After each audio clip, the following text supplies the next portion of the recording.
And finally, with her 2 minutes of closing comments, this is Liz Brown. Liz. Thank you also. It's good.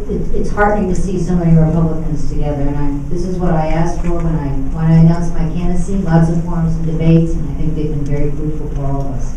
One of the hallmarks of my short administration, my time on City Council, has been transparency.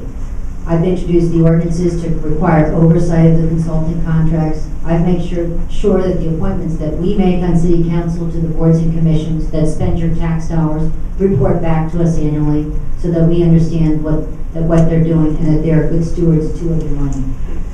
That's been also very important to me. I take your trust. I can't say it enough. I take it very seriously to be a public servant, to spend your dollars, and to watch over the city of Fort Wayne. That's why I've proposed over 3 years, over $12 million in cuts to the budget.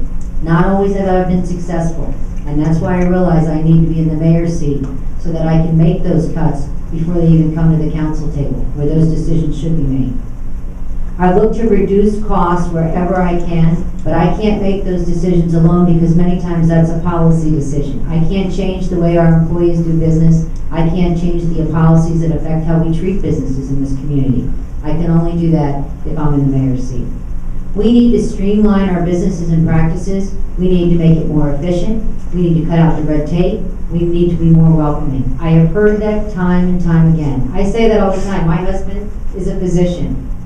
I was basically a housewife until 4 years ago with a little bit of down on the side. I don't open a business. I've not had to go apply for a sign permit or a zoning or variance or any of those kinds of things. But I hear it every time I go into a business, whether it's a coffee shop or ITT. How's it going for you? What can we do to make it better? And there's always a stumbling block for them. There's always something that doesn't quite work right. We could do so much better and we don't. We're a monopoly, and so we don't need to, but we should. Because there are consequences to that. It costs us.